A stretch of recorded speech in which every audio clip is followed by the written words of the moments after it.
Welcome to this explainer. Today, we're doing something honestly incredibly rewarding. We are going to build a machine learning model completely from scratch using PyTorch, specifically a linear regression engine to predict advertising sales. If you've ever wanted to peek behind the curtain and see exactly how a machine learning model actually learns step by step, you are absolutely in the right place. Okay, here's our roadmap for today. We'll quickly cover why we're using PyTorch, prep our advertising data, convert that data to tensors, build the actual model, and finally run the training loop. Let's get right into it. Section 1. Why use PyTorch? So you might be wondering, why write all this extra code when easy tools already exist? Well, think of it like driving. Scikit-learn, that's your reliable automatic transmission. With literally one line of code, model.fit, it does all the heavy lifting for you. PyTorch, on the other hand, is a manual transmission. It requires us to explicitly write out 7 distinct steps. We're talking creating tensors, building the model, making predictions, calculating the loss, running backpropagation, updating weights, and repeating. Yeah, it takes more work, but it lets us look right under the hood. It gives us ultimate control. But here's the crucial takeaway. Despite all the upcoming manual code and, the fancy neural network terminology we might throw around, we are ultimately just solving this beautifully simple math formula, y equals w times x plus b. Our entire PyTorch script, it's really just an engine designed to find the perfect weights, that's the w, and the perfect bias, the b, to make our predictions as accurate as possible. Section 2. Prepping the advertising data. Let's take a look at the raw materials we're working with today. Here's a quick snapshot of our dataset. Basically, each row represents a single advertising campaign. Our input features are the actual dollars spent on TV, radio, and newspaper advertising. And our target? We want to predict the final sales numbers based entirely on those 3 budget inputs. But before we can train anything, we've got to clean house a bit. Notice how we drop that unnamed 0 column. We do this because, well, it's just an index. It holds absolutely 0 predictive value for sales. And, as we know, feeding garbage data into our model will only confuse it. Next, we implement a pretty standard but absolutely crucial machine learning practice. Using Scikit-learn's train, test, split, we divide our data into an 80-20 split. We use 80% of the data to train our model. The remaining 20%, we lock that away and reserve it for testing. This is vital. It lets us evaluate our model later on, fresh examples it has never seen during the training phase.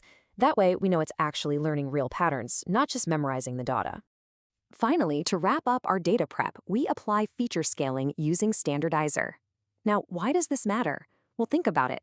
TV budgets might be in the hundreds, while radio budgets might only be in the tens. If we feed these vastly different scales into PyTorch, the optimizer can really struggle, making the training slow or even unstable. Standardizer squeezes our inputs so they all have a mean close to 0 and a standard deviation close to 1. It basically puts all our features on a totally level playing field. Section 3. Converting data to tensors. Before we write the actual PyTorch code, we really need to define our core component, the tensor. Simply put, it's a multidimensional array or a table of numbers, very similar to a NumPy array if you're familiar with those. But tensors are the mandatory building blocks PyTorch requires to execute its highly optimized math, especially when it comes to calculating gradients.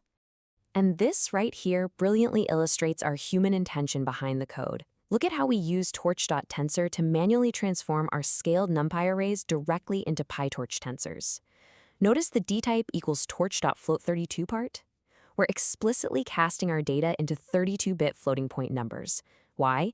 Because that precise format is exactly what PyTorch models expect to see when they start crunching the numbers. Section 4. Building the model. Okay, with our data converted into the correct tensor format, it's finally time to construct the engine itself.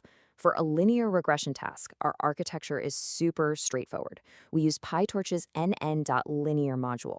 We set the input size to 3. That's for our TV, radio, and newspaper features. And we set the output size to 1, because the model is just going to spit out a single numerical prediction, our estimated sales. But here is a question. How does the model actually know if its prediction is any good? Well, that's where the loss function comes in. Here, we instantiate nn.mseloss, which stands for mean squared error. This function mathematically calculates the difference between our model's predictions and the actual real-world targets. You can think of it as the model's scorecard. It tells the model exactly how wrong it is so it knows how much it needs to improve. Next up is the optimizer. We're using torch.optim.sgd, stochastic gradient descent. Think of the optimizer as the mechanic for our engine.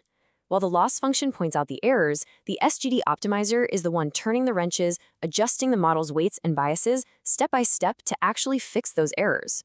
We're giving it a learning rate of 0.01, which is a nice, beginner-friendly step size that ensures our model learns steadily without wildly overshooting the target.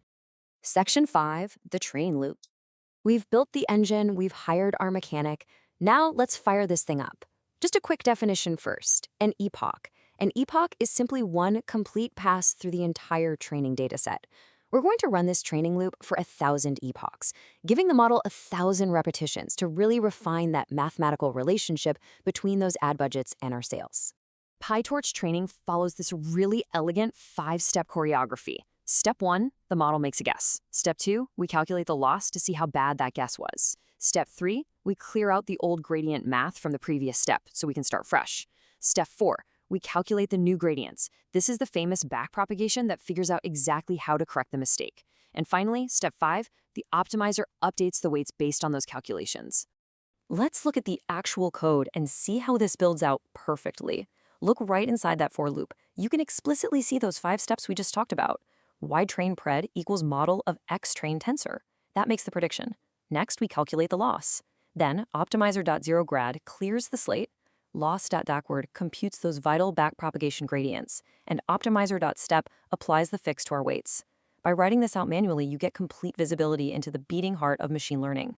And as we print out the results every 50 epochs, we get to see the fruits of our labor. Notice how the loss stabilizes exactly at 2.7051 incredibly early in the process, and it just stays there right through epoch 1000. This is fantastic news. It visually proves that our model successfully minimized its mistakes and found the optimal weights for this dataset using the manual PyTorch engine we just built.